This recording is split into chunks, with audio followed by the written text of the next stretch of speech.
jadi di sini kami dari mahasiswa Teknologi Rekayasa Internet dari kampus Politeknik Negeri Lampung ada tugas dari mata kuliah Internet of Things atau IoT yang dimana di sini kita diminta untuk wawancara UMKM mengenai permasalahan atau kasus yang dialami. Nah, jadi di sini kami beranggotakan ada 3 orang. Kami dari saya Madinita, Saya dari Semalam, Saya Nasib Ibu Bilang. kita dari kelas lagi 3A.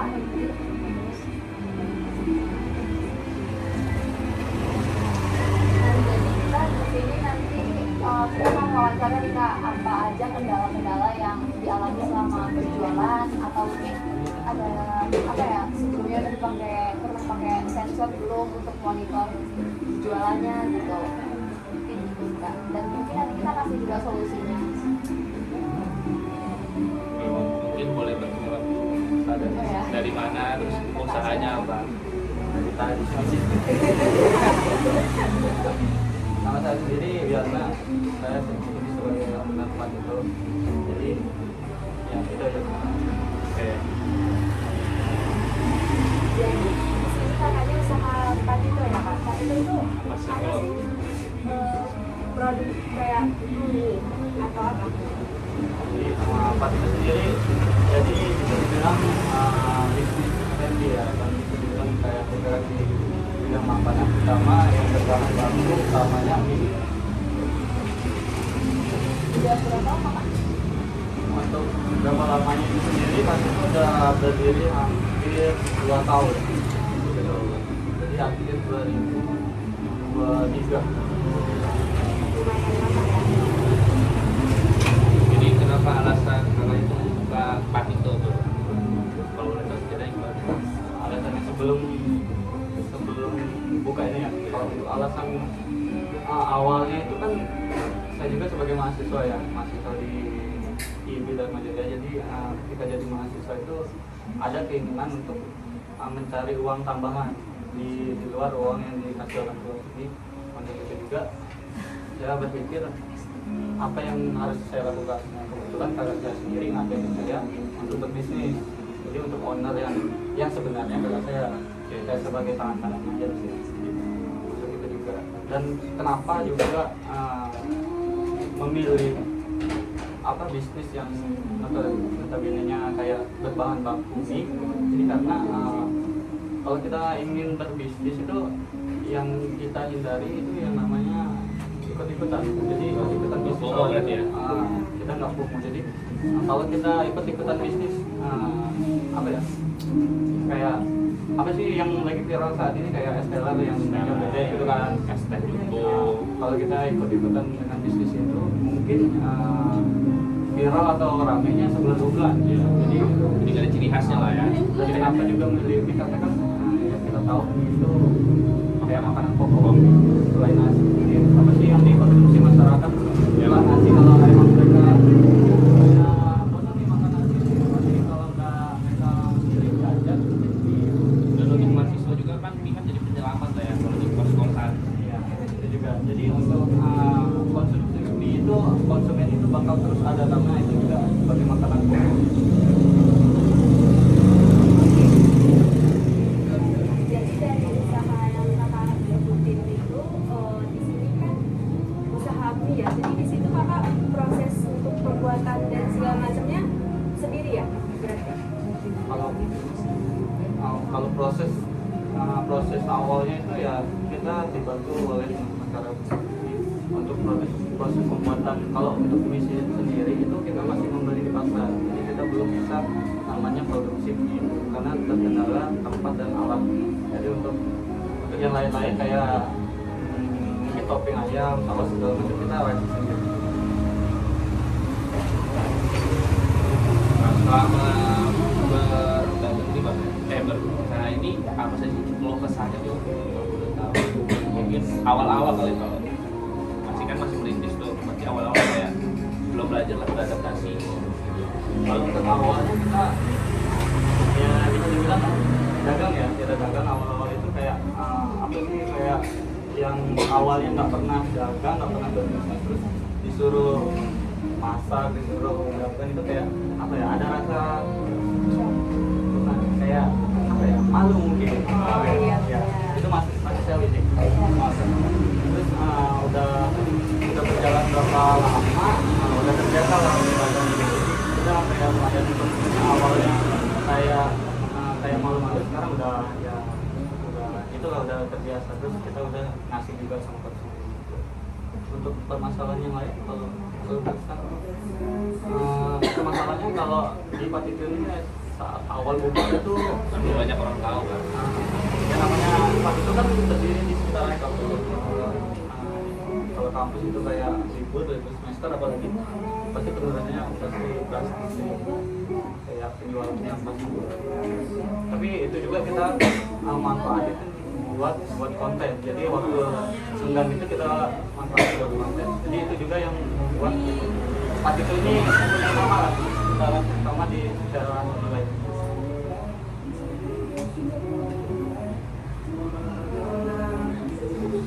Selain hal itu gitu Kak, yang kayak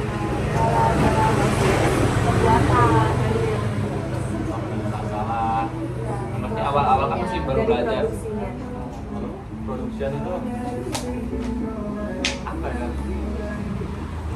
permasalahan di produksian itu kayak kendalanya mungkin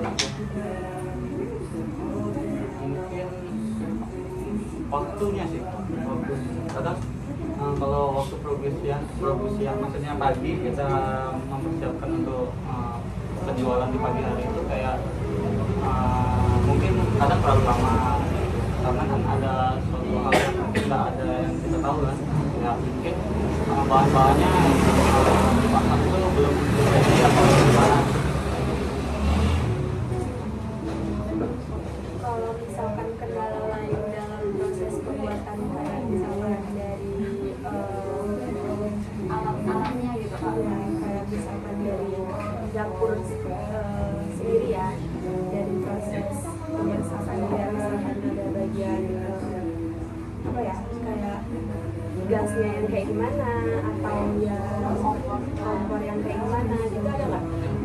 Kalau kendala alat pasti ada, mungkin sering mungkin ya kalau terkendala soal alat tadi, alat sendiri kita sering namanya kayak mungkin problemnya rusak atau gimana gitu. Kalau untuk gas sendiri yang namanya gas ya pasti kan jadi juga kadang yang kita lihat di lokasi itu kadang regulator sama gasnya itu kadang nggak cocok.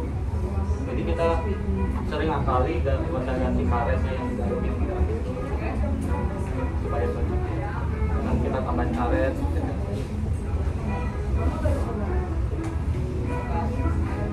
Itu ya kalau untuk prihal. Kalau masalah bocor itu hampir sering terjadi gitu. Entah itu bocor kecil, mungkin kayak cium, bogasnya sering ada. Tapi nggak ada tanda gitu kan. Atau maksudnya nggak ada peringatan. Jadi mungkin kelupaan gitu atau kasih bocor, jadi kita nggak tahu gitu. Tapi tahu-tahunya kita harus deketin dulu baru. Nah, kalau itu kayak terjadi itu pas kita masak. Jadi pas kita masak itu pasti kadang bocor dan udah kita pasang terus udah tempat nyampe api juga nggak ada bocor. Jadi biasanya cara ngatasinnya kayak ganti karet di dalam gas gitu. Kan tadi kan kata papanya permasalahan tuh pas di awal masang dong, pas masang siapa tahu misalnya nih udah masang atau tiba-tiba terjadi bocor. Nah itu tuh kami tuh pernah dengar tentang aplikasi kemudian dan gas otomatis. Misalnya kalau di kan katanya tadi pas pemasangan doang modern, kita tahu misalnya udah masang beberapa hari lah, setelah itu ada kebocoran gitu. Kita kan nggak tahu tuh kalau beberapa hari setelah pemasangan itu bocor atau enggak. Jadi pernah dengar tentang alat deteksi kebocoran nggak sih? Kalau untuk kebocoran yang bakal terjadi itu kita memang kayak khawatir khawatir juga sih, karena kan pernah kejadian di dekat di zona dekat rel itu ada ya pastinya bahaya kalau untuk alat sendiri. Saya sendiri belum pernah, kayak asing aja gitu untuk alat yang mendeteksi kebocoran.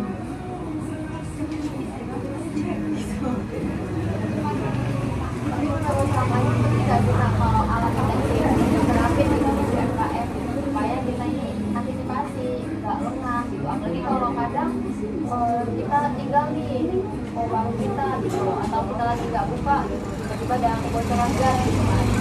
Nah itu penting nggak menurut kita pakai alat ini? Kalau untuk itu mungkin penting sih, sangat penting sih mungkin kalau, karena saya juga kan belum tahu tuh.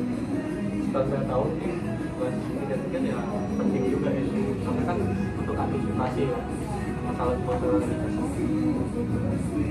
Kalau misalkan di nantinya ada alat IoT yang bisa ya otomatis untuk mendeteksi kebocoran dari gas, itu kayak misalkan ngirim notifikasi ke handphone atau kayak misalkan ya dia akan suara seperti keluarin suara kayak alarm untuk mendeteksi kebocoran gas tersebut. Tertarik nggak sih Kak untuk memakai alat tersebut? Kalau untuk itu pertama kayak buat keselamatan kita semua juga ya, teman-teman karyawan saya juga, mungkin kalau ada emang alatnya kita bakal tertarik, karena kan itu kayak alat yang sangat berguna menjaga. Apalagi untuk kayak kakaknya yang berjualan ya, terutama yang sering gonta-ganti gas soalnya.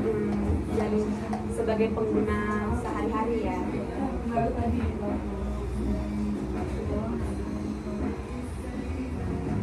Itu kayak alat yang kayak kalau hampir sama kayak alat deteksi kebakaran ya. Iya. Kalau di damkar kan misalnya kebakaran dia kayak sirine nyala tuh. Tapi kan itu kan dalam skala besar. Kalau ini kan dalam skala kecil, jadi alatnya tuh kayak gimana ya? Kan yang kalau di damkar kan dia tahu sirine itu kan karena ada panggilan kan. Kalau ini dia otomatis misalnya ada aroma gas yang keluar tuh nanti dia langsung deteksi tuh. Nanti kita dia langsung kasih alarm sama ngasih notif ke HP. Tuh. Itu alarmnya itu hanya ngasih tahu apa bisa kayak kalau di alat pemadam kebakaran yang terutama kayak di misal kayak kamar hotel segala macam kan dia kayak ada, kalau udah ada api atau asap itu kan kayak nyumburin air kan. Nah itu alatnya ada nggak kayak tiba-tiba alatnya bisa ngepas gas gitu. Kalau hal ini cuman Ngasih peringatan peringatan aja, Kak. Iya. Jadi alatnya itu dipasangnya di mana? Bisa sekitaran gas. Jadi itu bisa sama gasnya itu ya. Kalau alat ini dan bisa implementasikan gitu kan, ada nggak sih saran untuk pengembangan alat ini gitu?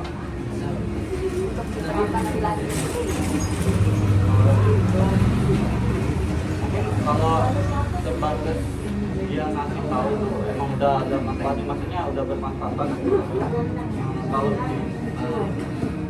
kalau bisa ya kayak itu, ya, maksudnya ada alat yang dipasang di bukan di gasnya apa di regulatornya. Jadi kalau emang ada kebocoran gas itu kayak bisa otomatis lepas. Kan itu lebih kayak sebelum kita mengetahui itu, misalnya kan lagi masak nih tadi jauh, sebelum kita yang lepas sendiri alatnya itu udah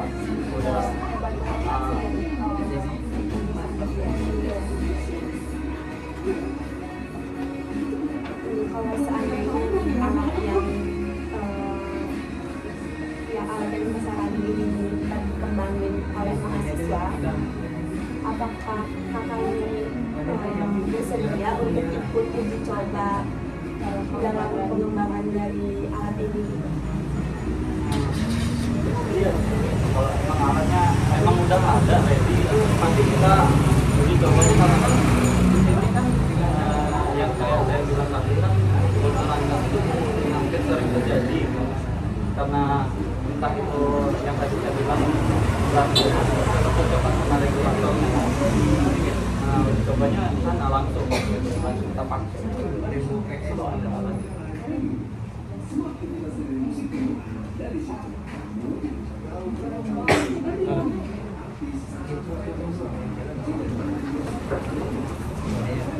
Jadi mungkin dari permasalahan kakak ini gitu ya yang tentang kebocoran gas, mungkin nanti kita bakal mengembangin suatu alat atau kompetensi tentang kebocoran gas.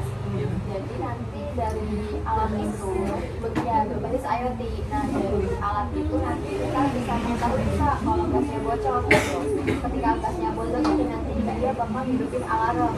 Nah habis itu selain hidupin alarm juga bisa alat ini kita sambungin ke dashboard. Nah yang dimana nanti bisa masuk ke notifikasi HP kakaknya, bisa lewat tele atau WhatsApp seperti itu. Jadi aplikasinya itu enggak sendiri gitu, maksudnya nggak ada aplikasi khusus. Mungkin nanti sudah dibagi. Jadi ini kayak bagiannya tadi. Kalau dia mungkin aplikasi sendiri mungkin nanti mungkin ada. Ada. Jadi salah juga sih, mungkin karena emang aplikasi ini kayak ada di teman aplikasi yang bisa kayak support lah dari alatnya itu. Jadi kayak saling terhubung gitu, nggak sampai sulit salah apa. Nah, dari pengembangan alat ini sebenarnya tujuan kita mengimplementasikan alat ini itu tuh untuk meningkatkan keselamatan kerja dan juga untuk mencegah kerugian ataupun kebocoran gas yang dialami dari UMKM ya terutama. Jadi UMKM yang punya usaha kayak kakaknya gitu ya, kayak sekarang punya usaha itu gitu. Kami bisa ngebantu aja sih kak gitu supaya antisipasi juga gitu. Karena itu juga kan juga untuk keselamatan semua orang ya. Karena kalau udah yang benar-benar ada kebocoran gas kayak gitu juga kan serem ya, kayak bisa menyebabkan kebakaran juga biasanya.